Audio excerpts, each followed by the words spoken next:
Neste módulo vamos analisar as alterações aos Estatutos de Benefícios Fiscais e também ao Código Fiscal do Investimento, fazendo assim, portanto, uma abordagem genérica de tudo o que são alterações a nível de benefícios no Orçamento de Estado de 2020. Diríamos, desde já por início, que o Estatuto dos Benefícios Fiscais não tem grandes alterações dignas de relevo, embora seja necessário falar aqui num ou outro aspecto. Começando por vos lembrar a taxa da interioridade, portanto, a redução da taxa do IRC dos 12,5%, que passa para abranger um escalão de matéria coletável de 25 mil euros, a exemplo do que já tínhamos falado no módulo do IRC. Depois, seguindo também um bocadinho a linha deste orçamento de cortar os benefícios que eram, de certa maneira, dirigidos ao GPL, temos uma alteração no artigo 59A, que, recordo-vos, é um artigo que vem da tributação ambiental, portanto, da reforma ambiental, também afastando exatamente essa majoração de 20% que os gastos GPL tinham. No âmbito do artigo 60 das operações de reestruturação empresarial, no âmbito destas operações são alargados benefícios de isenção de IMT, de imposto de selo, a emolumentos e outros encargos legais a outras entidades que não sejam sociedades, empresas públicas ou cooperativas. Esta alteração vem sobretudo, pensamos, no sentido de abranger, por exemplo, entidades como fundos de investimento. Alarga-se a isenção de imposto de selo à transmissão de estabelecimentos comerciais, industriais ou agrícolas. Portanto, é feita novamente uma estruturação, aliás, de um artigo que tem sido alvo dos últimos Orçamentos de Estado, tem sido alvo, portanto, digamos que isto é talvez o terceiro ano consecutivo em que o artigo 60 é alvo de uma alteração, quase todas no sentido de simplificar, as duas anteriores no sentido de simplificar, sobretudo, procedimentos, esta um bocadinho no sentido de alargar o âmbito da isenção. É eliminada a isenção de imposto de selo na Constituição, no aumento de capital ou no ativo de sociedades de capitais necessárias no âmbito de operações de reestruturação ou de acordos de cooperação. No fundo, esta eliminação não tem implicações práticas, uma vez que estas realidades já não estavam sujeitas a imposto de selo e, portanto, não tem efeito prático. Bill, se me permitias reforçar um aspecto que focaste, na gênese de uma daquelas alterações é efetivamente a substituição do conceito empresas, sociedades, empresas públicas e cooperativas, substitui por um conceito mais indeterminado que é simplesmente entidades.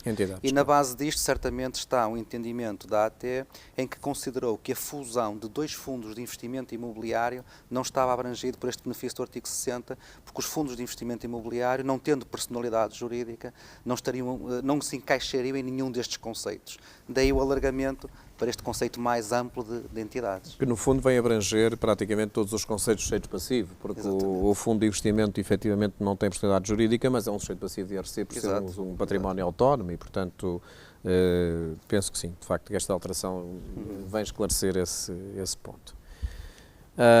No âmbito dos incentivos à reabilitação urbana e ao arrendamento habitacional a custos acessíveis, é feita aqui uma alteração da definição de ações de reabilitação. Portanto, intervenções em reabilitação de edifícios em imóveis que cumpram um nível de conservação mínimo de bom em resultado de obras realizadas nos 4 anos anteriores à data do requerimento para a correspondente avaliação. Recordo-vos que até aqui o prazo era de 2 anos e, portanto, há aqui a alteração, desde que os custos das obras, incluindo o IVA, correspondam a pelo menos 25% do VPT do imóvel e se destine a arrendamento para habitação permanente. Os programas municipais de arrendamento acessível, portanto, as rendas oferidas no âmbito destes programas ficam isentas de IRS e de IRC pela duração dos contratos. No caso de opção do sujeito passivo pelo englobamento dos rendimentos prediais, estas rendas são englobadas para efeitos de determinação da taxa a aplicar aos restantes rendimentos. No âmbito dos Estatutos de Benefícios Fiscais, foram prorrogados aqui uma série de benefícios e aqui explicando um bocadinho melhor o sentido disto.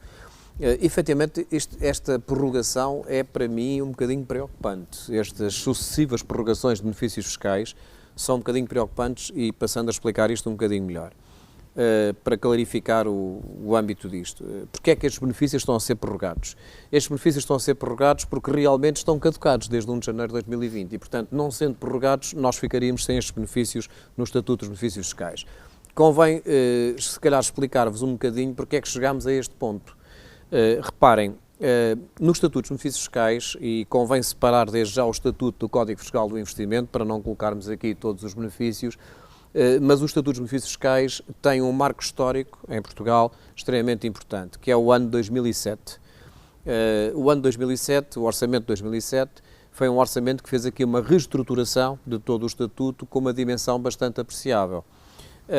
Recordo-vos, por exemplo, só para vos recordar aqui um dos aspectos principais, que o ano 2007 foi, por exemplo, o ano em que foi revogado o chamado Estatuto do Mecenato, que até aí regulamentava tudo aquilo que era donativos. Ora, em 2007 foi criada uma regra que está consignada no artigo 3º do Estatuto, que é a chamada regra de caducidade. O que é que esta regra diz? Esta regra diz que os nossos benefícios fiscais têm um prazo de vida de 5 anos. No final desses 5 anos, eles caducam. Ou seja, o governo que estiver em funções tem que tomar uma decisão, ou os prorroga ou os deixa cair, não é? Se o governo nada fizer, os benefícios caem. Reparem que o primeiro período de 5 anos completou-se em 2011, portanto foi entre 2007 e 2011. E logo em 2012 houve alguns benefícios que desapareceram exatamente por força desta regra. Vou-vos recordar, por exemplo, uns muito importantes, que eram os benefícios à interioridade. Esses benefícios deixaram de vigorar em 2012 precisamente por força desta regra, porque não foram renovados. Reparem que o segundo período de 5 anos vai de 2012 a 2016 e, portanto, chegamos ao orçamento de 2017. Ora, em 2017, o Governo em funções nessa altura, portanto, no orçamento de 2017, tomou a decisão de prorrogar os benefícios apenas por 1 ano e não por 5, no sentido de que constituir um grupo de trabalho que fizesse a avaliação dos benefícios e no sentido de construir aqui um novo estatuto dos benefícios fiscais, ou seja, retirando aqueles benefícios que se considerariam obsoletos ou que na prática não tinham eficácia, etc. Ora bem, o que acontece é que esse grupo de trabalho não concluiu o seu trabalho em 2017, como certamente estão recordados, e só apresentou este relatório em 2018. Em 2018 aconteceu outra coisa terrível, é que este relatório foi analisado um bocadinho antes dos deputados irem de férias, não é? E o resultado disto foi que eles analisaram o relatório à pressa e, portanto, revogaram uns quantos benefícios, entre eles um muito importante, que era o artigo 19 da criação de emprego. Estão recordados disto, não é? Ele foi revogado com efeitos a 30 de junho de 2018 e tem a ver com isto tudo. Tem a ver com isto tudo. Ora bem, os deputados depois voltaram a remeter o assunto para esse tal grupo de trabalho. O grupo de trabalho foi andando, não é? Chegámos a 2019, a Assembleia da República é dissolvida e, resultado, chegamos a 2020 e temos novamente o problema da caducidade. Porque, reparem, estes benefícios todos que estão aqui são benefícios que nasceram em 2015. Logo, caducaram em 2019 por força desta regra. Ora bem, olhando para esta lista, vocês reparem que estão aqui, digamos, nesta parte aqui inicial, se calhar alguns benefícios mais específicos e que até não terão assim grande dimensão, mas se repararem, na parte final da lista, estão aqui benefícios como, por exemplo, os 59, o A, B e C, que vêm da tributação ambiental, da reforma ambiental. Estão aqui, por exemplo, o artigo 54, que é um artigo importantíssimo para as pequenas coletividades de cultura, desporto e recreio, e depois estão aqui 3 artigos que estão relacionados com o mecenato, que é o artigo 62B, 63 e 64. Reparem, o 62B é o mecenato cultural, foi criado em 2015. Exatamente porquê? Porque em 2015 quis-se dar uma nova vida ao mecenato cultural, porque recordo-vos que até aí estava tudo 62. Junto. Exatamente. Nós tínhamos um mecenato cultural, educacional, ambiental e desportivo, tudo metido no mesmo saco, em que tinham apenas uma majoração de 20%. E, portanto, o objetivo foi, vamos tirar o cultural daqui, criar um novo artigo.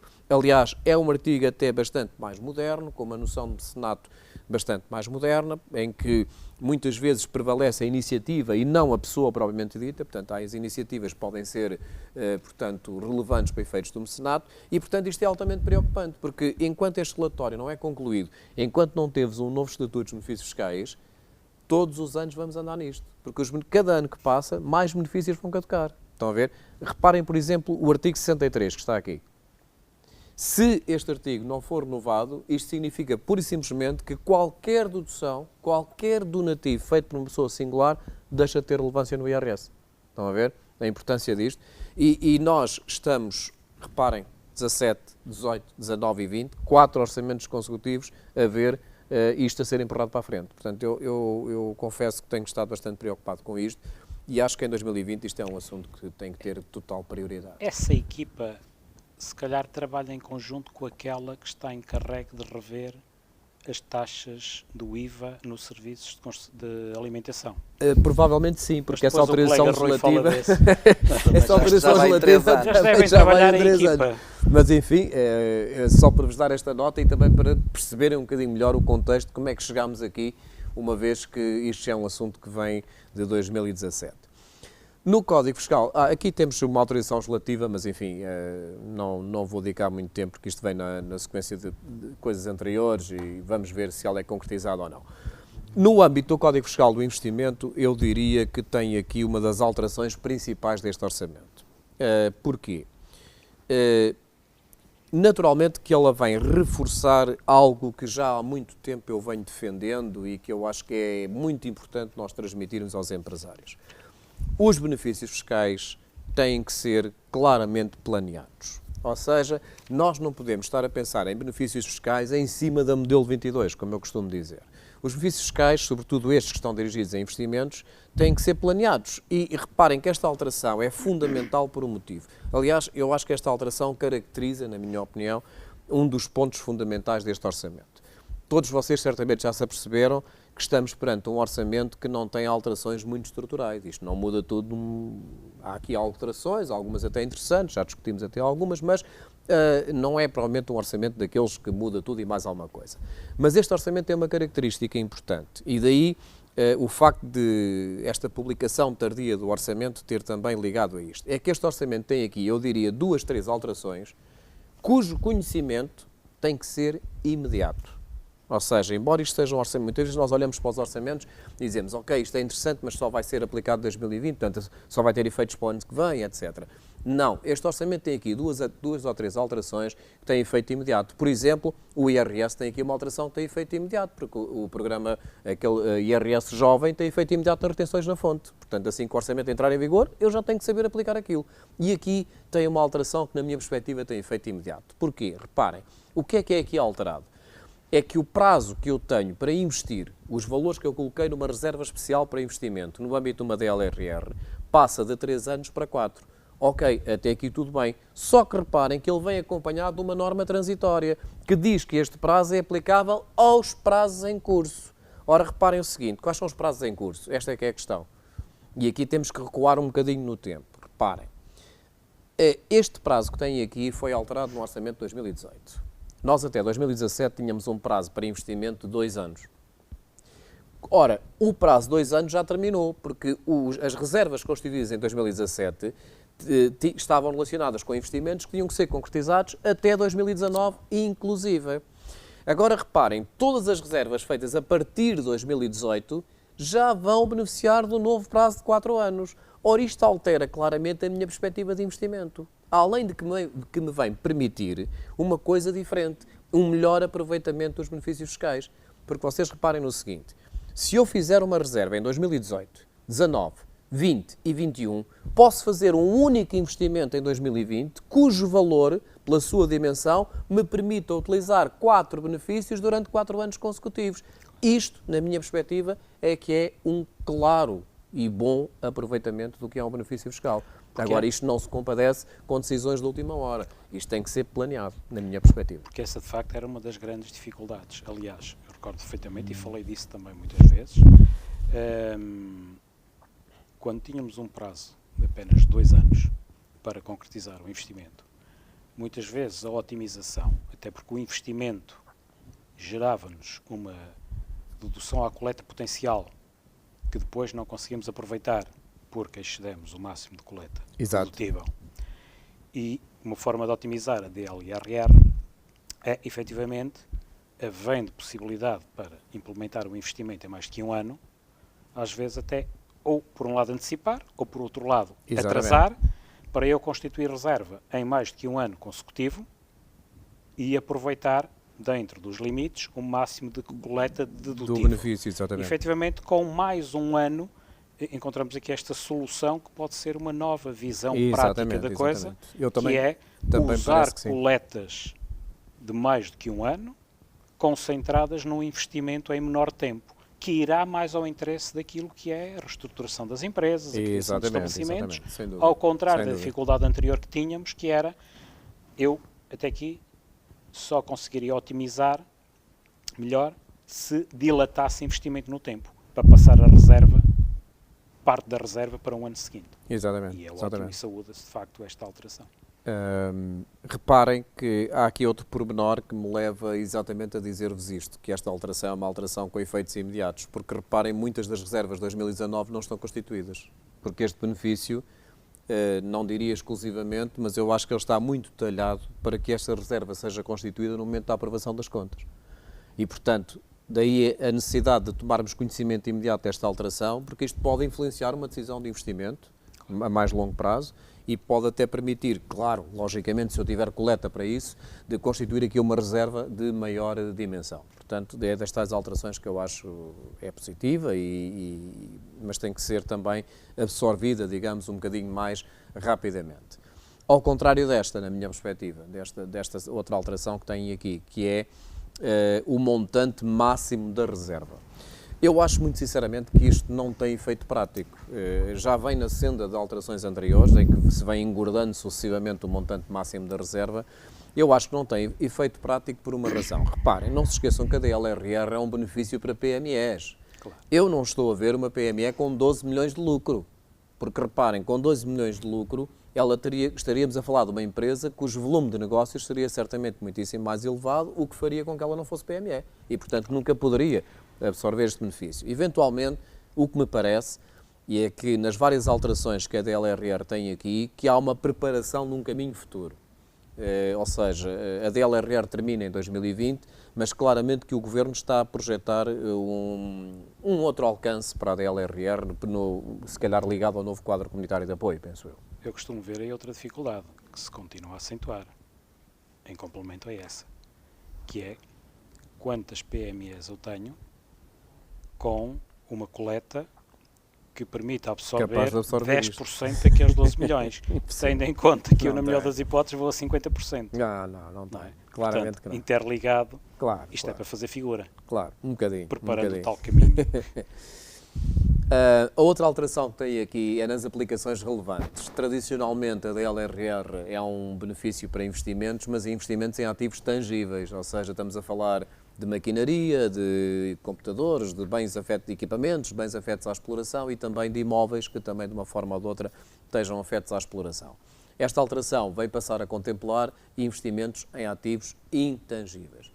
Não são todos, reparem que são ativos relacionados com transferência de tecnologia, direitos, patentes, know-how ou até conhecimentos técnicos não protegidos por patente. Portanto, basicamente o que se fez aqui foi uma cópia de uma norma do REFEI e transposta para a DLRR. Basicamente é um bocadinho isso. Outra alteração que tem aqui e que também vos confesso não consigo perceber o alcance, esta não vejo grande vantagem nesta alteração, e que vos vou recordar, é o seguinte: a DLRR determina que quando um ativo é adquirido em regime de locação financeira, a opção de compra tem que ser exercida no prazo de 5 anos. Prazo este que agora passa para 7 anos. Eu creio que isto não resolve o problema por uma razão, porque as principais dificuldades que eu vejo na prática para a aplicação desta norma têm a ver com imóveis. E, portanto, os imóveis raramente têm este prazo de opção. Isto não resolve o problema principal da DLRR, na minha opção. Não acho que os 5 ou 7 anos façam grande diferença. Não sei se há aqui algum ativo pelo meio que possa beneficiar disto, mas muito sinceramente não vejo grande alcance nesta alteração deste alargamento do prazo.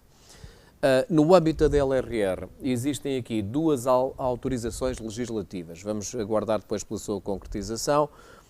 Esta primeira é algo que eu diria que é uma lacuna do nosso Código Fiscal do Investimento, porque efetivamente o regulamento comunitário dava-nos margem para que isto já estivesse na DLRR há muitíssimo tempo, e que tem a ver com o seguinte: eu passo, se isto vier a ser concretizado, eu passo a ter como investimento relevante uma aquisição de uma sociedade que tenha uma atividade substancialmente idêntica à minha, com o propósito de mais tarde, num prazo de 3 anos, eu fazer uma fusão e ganhar dimensão. E este investimento passa a ser considerado um investimento relevante se esta autorização legislativa vier a ser concretizada. A outra é também uma que eu penso que está aqui introduzida, digamos, como uma tentativa do Governo antecipar aquilo que é a negociação do novo quadro comunitário de apoio, que é o alargamento da DLRR às chamadas Small Mid Cap, ou seja, às empresas que empregam menos de 500 pessoas. Isto porquê? Porque a DLRR é um benefício vocacionado para PMEs e as PMEs depois não cabem aqui. Ou seja, muitas vezes o conceito de PME afasta um conjunto de empresas que, embora analisadas individualmente, sejam PMEs, mas depois porque fazem parte de um grupo ou porque são detidas por outra coisa qualquer, por outra dimensão, e deixam de ser PMEs. E, portanto, basicamente o que o Governo está aqui a tentar fazer passar, E reparem que isto está dependente da autorização da União Europeia, é precisamente isso, é alargar o âmbito a empresas que empregam menos de 500 pessoas. Reparem que está a ser desperdiçado ou estão a ser afastados os conceitos de volume de negócios e de balanço. Portanto, penso que o problema é exatamente o número de pessoas. Exatamente. E portanto, aqui já poderiam fazer sentido os 12 milhões. Aqui já pode, por isso é que eu digo que se aquilo não é uma preparação do caminho para estas alterações, mas aí passará também por uma reformulação do Código Fiscal do Investimento, porque estes benefícios terminam em 2020, não é? Portanto, a partida está quase aqui subentendido que eles irão ser prorrogados. O que, aliás, já aconteceu aqui com o CIFID, não é? Portanto, o CIFID é um benefício que tem aqui uma alteração de vigência, portanto, ele passa a vigorar até 2025, e depois todas as outras alterações que tem aqui no CIFID têm a ver com um único ponto, que tem a ver com os investimentos em unidades de participação em fundos de investimento que têm por objetivo financiar projetos de investimento. Basicamente, e em traços muito sintéticos, o que vos posso dizer sobre esta alteração é o seguinte: transparece destas alterações que andou aqui a correr uma coisa sobre a qual se perdeu o controle. Claramente. Porque reparem, o que está aqui em causa é isto. Uma dada empresa compra unidades de participação num fundo de investimento que, por sua vez, tem que investir em atividades de investigação. E isto andou um bocadinho sem controle, é o que me parece. Da razão pela qual são agora introduzidas aqui algumas cláusulas. Olha, desde logo esta primeira. A empresa não pode vender durante 5 anos. Portanto, tem que manter os títulos na sua posse durante 5 anos. E depois, também há outras aqui relacionadas com isto, que referem, por exemplo, que o fundo de investimento passa a ter que enviar o portfólio à Agência Nacional de Inovação, claro, para controlar se o dinheiro está a ser bem utilizado, e também outra que me parece importante, que é mais procedimental, que passa a ser o próprio fundo a ter que certificar os benefícios para efeitos do CIFID e não a empresa que compra as unidades de participação. E, portanto, penso que o que resulta daqui é exatamente isto. Transparece um bocadinho a ideia de que andou aqui alguma coisa sem controle e que, de repente, colocam-se aqui um conjunto de regras, enfim, para tentar controlar minimamente isto. É basicamente eu aqui, se me permite, Isabel, queria reforçar aqui alguns aspectos que são importantes na perspectiva de quem procede ao investimento em unidades de participação dos denominados fundos CIFID. Primeiro, o CIFID poderá ser um benefício fiscal altamente atrativo, sobretudo no primeiro ano de investimento, sim. Sem prejuízo do risco que está sempre associado a um investimento deste tipo. Por outro lado, eu chamo a particular atenção para o número 13, que foi aditado a este artigo, onde vem estabelecer a possibilidade das entidades gestoras destes fundos de investimento solicitarem à Agência Nacional de Inovação uma declaração de conformidade da política de investimento prevista com o regulamento de gestão. Ou seja, isto dá algum grau de confiança ao investidor, claro, de que vai efetivamente colocar o seu dinheiro em algo que lhe vai propiciar um benefício fiscal. Se bem que, obviamente, isto não é garantia absoluta, nem é garantia para o futuro, porque as condições têm que se ficar no futuro, não tem caráter vinculativo. Mas sim. Exatamente. Por outro lado, há aqui uma orientação mais da certificação para a área dos projetos do que propriamente e de investigação do que propriamente para a área, ou melhor, uma orientação da certificação para as entidades e não tanto para os projetos. Exatamente. Quando até aqui parecia uma coisa cumulativa, tinha que certificar entidades e tinha que certificar os projetos. Exatamente. Okay. É isso mesmo. Bom, penso que estas alterações acabam por ser positivas, de certa maneira transmitem mais confiança. Agora, claro que quem investe nestes fundos de investimento sabe que tem um risco bastante elevado em termos, digamos, em termos financeiros, porque estes fundos, no fundo, acabam por investir sobretudo em startups, em áreas tecnológicas, em muitas coisas desse género. Não deixa, contudo, numa perspectiva de benefício fiscal, ser um investimento interessante e, portanto, aí, para além de que estes fundos de investimento estão muito ligados. E não é por acaso que, se calhar, muitos dos comerciais destes fundos atacam muitas empresas, entre aspas, entre outubro e novembro, não é? Claro. Por uma razão. É por isto, é porque se eu comprar fundos, posso suspender o terceiro pagamento por conta. E, portanto, posso jogar um bocadinho com isso e daí este investimento também ser interessante. Concluímos aqui o módulo dos benefícios fiscais. A questão que está aqui em causa tem a ver, vai misturar aqui duas alterações, a questão relacionada com o Orçamento de 2020 e com o Orçamento de 2018. É importante contextualizar esta situação pelo seguinte: a DLRR sofre basicamente duas alterações no Orçamento de 2018. Uma alteração ao nível do prazo do reinvestimento, que passa de 2 para 3 anos, e uma segunda alteração ao nível do montante da dedução à coleta, que até aí era de 25%. E, portanto, a partir do orçamento de 2018, há uma alteração também nessa parte e, portanto, a dedução à coleta passa a ser de 25% para as médias empresas e depois 50% para as micro e pequenas empresas, tendo em conta, como sabem, que a DLRR é um benefício aplicável exclusivamente a PMEs. Portanto, o que está aqui em causa são estas duas alterações que vêm do orçamento de 2018 e que depois vão entroncar na alteração de 2020. A Autoridade Tributária tem, aliás, uma informação vinculativa sobre isto, que nos pode ajudar aqui a interpretar a resposta a esta questão, onde veio dizer o seguinte. Veio dizer que, relativamente à alteração da dedução à coleta, que ela só teria aplicação de 2018 para a frente. Todavia, veio considerar, embora isso não transparece do orçamento de 2018, ao contrário do que acontece no orçamento de 2020, que o novo prazo de reinvestimento se aplica aos prazos em curso. Reparem que o orçamento de 2020 é muito claro em relação a isto, porque diz que o novo prazo se aplica aos prazos em curso. Ora, isto, uma vez que este orçamento diz isto, nós não temos qualquer dúvida que em relação a 2018 e a 2019, o novo prazo é aplicável, ou seja, aos 4 anos, porque eles estão em curso. Relativamente a 2017, era necessário interpretar que o orçamento de 2018 contivesse uma norma semelhante, o que não acontece.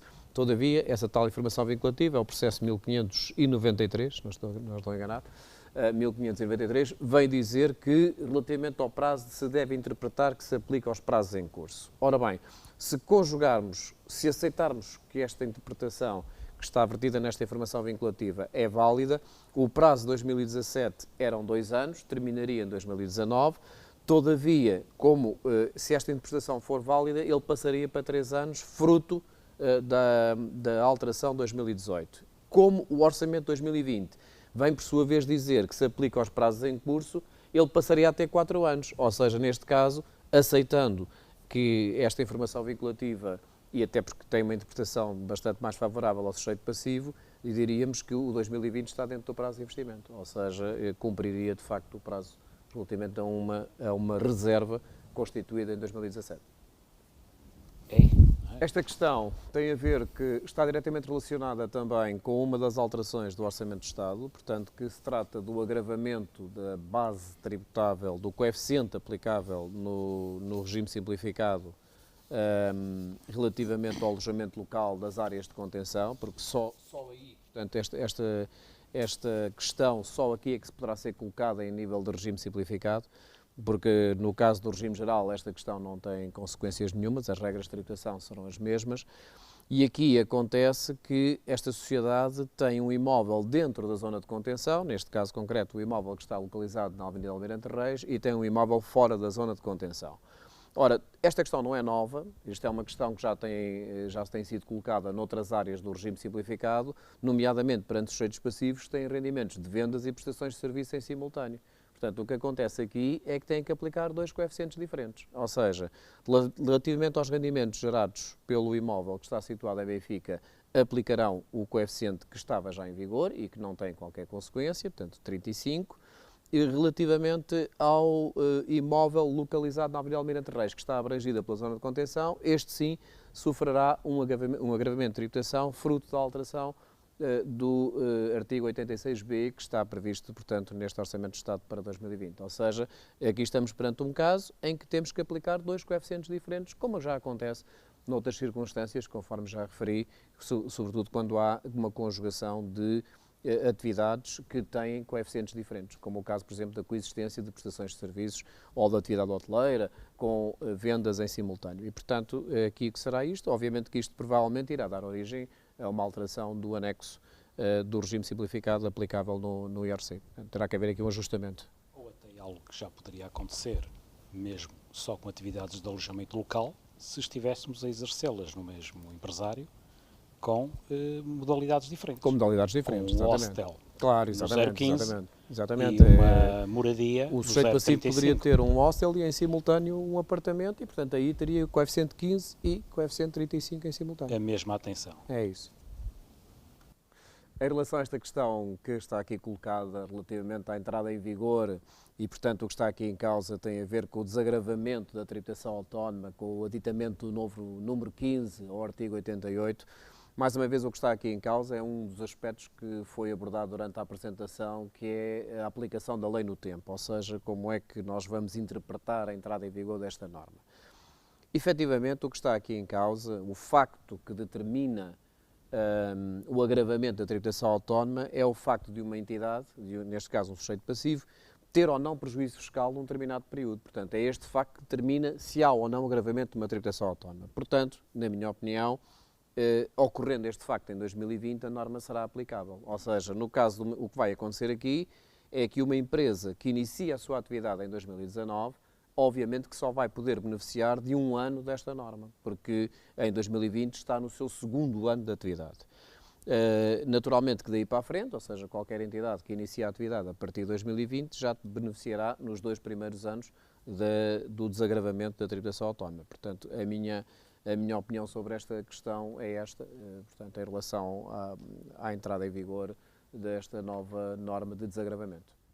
Esta questão tem a ver que está diretamente relacionada também com uma das alterações do Orçamento de Estado, portanto, que se trata do agravamento da base tributável, do coeficiente aplicável no regime simplificado relativamente ao alojamento local das áreas de contenção, porque só aí, portanto, esta questão só aqui é que se poderá ser colocada em nível de regime simplificado, porque no caso do regime geral esta questão não tem consequências nenhumas, as regras de tributação serão as mesmas, e aqui acontece que esta sociedade tem um imóvel dentro da zona de contenção, neste caso concreto o imóvel que está localizado na Avenida Almirante Reis, e tem um imóvel fora da zona de contenção. Ora, esta questão não é nova, isto é uma questão que já tem sido colocada noutras áreas do regime simplificado, nomeadamente perante sujeitos passivos que têm rendimentos de vendas e prestações de serviço em simultâneo.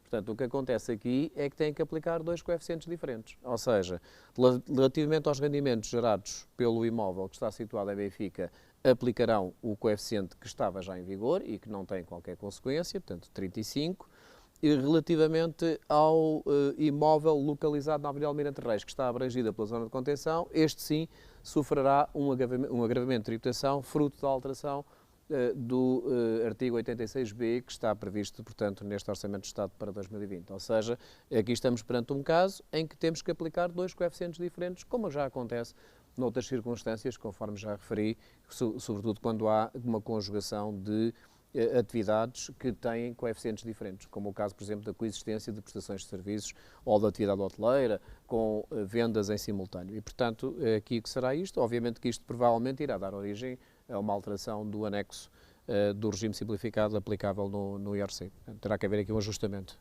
Ou até algo que já poderia acontecer, mesmo só com atividades de alojamento local, se estivéssemos a exercê-las no mesmo empresário, com modalidades diferentes. Com modalidades diferentes, com um exatamente. hostel. Claro, exatamente. 015 exatamente. E uma moradia. O sujeito passivo poderia ter um hostel e em simultâneo um apartamento e, portanto, aí teria coeficiente 15 e coeficiente 35 em simultâneo. A mesma atenção. É isso. A questão que está aqui em causa tem a ver, vai misturar aqui 2 alterações, a questão relacionada com o Orçamento 2020 e com o Orçamento 2018. É importante contextualizar esta situação pelo seguinte. A DLRR sofre basicamente 2 alterações no Orçamento de 2018. Uma alteração ao nível do prazo do reinvestimento, que passa de 2 para 3 anos, e uma segunda alteração ao nível do montante da dedução à coleta, que até aí era de 25%. E, portanto, a partir do Orçamento de 2018, há uma alteração também nessa parte, e, portanto, a dedução à coleta passa a ser de 25% para as médias empresas e depois 50% para as micro e pequenas empresas, tendo em conta, como sabem, que a DLRR é um benefício aplicável exclusivamente a PMEs. Portanto, o que está aqui em causa são estas 2 alterações que vêm do Orçamento de 2018 e que depois vão entroncar na alteração de 2020.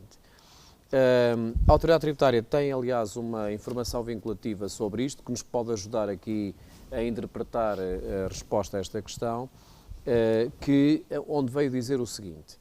Veio dizer que, relativamente à alteração da dedução à coleta, que ela só teria aplicação de 2018 para a frente.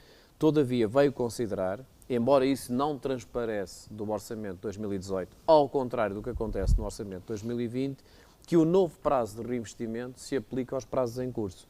Reparem que o Orçamento de 2020 é muito claro em relação a isto, porque diz que o novo prazo se aplica aos prazos em curso. Ora, isto, uma vez que este Orçamento diz isto, nós não temos qualquer dúvida que em relação a 2018 e a 2019 o novo prazo é aplicável, ou seja, aos 4 anos, porque eles estão em curso. Relativamente a 2017, era necessário interpretar que o Orçamento de 2018 contivesse uma norma semelhante, o que não acontece. Todavia, essa tal informação vinculativa, é o processo 1593, não estou enganado, 1593, vem dizer que, relativamente ao prazo, se deve interpretar que se aplica aos prazos em curso. Ora bem, se conjugarmos, se aceitarmos que esta interpretação que está vertida nesta informação vinculativa é válida, o prazo de 2017 eram 2 anos, terminaria em 2019, todavia, se esta interpretação for válida, ele passaria para 3 anos, fruto da alteração de 2018. Como o Orçamento de 2020 vem, por sua vez, dizer que se aplica aos prazos em curso, ele passaria a ter 4 anos, ou seja, neste caso, aceitando que esta informação vinculativa, e até porque tem uma interpretação bastante mais favorável ao sujeito passivo, e diríamos que o 2020 está dentro do prazo de investimento, ou seja, cumpriria de facto o prazo relativamente a uma reserva constituída em 2017.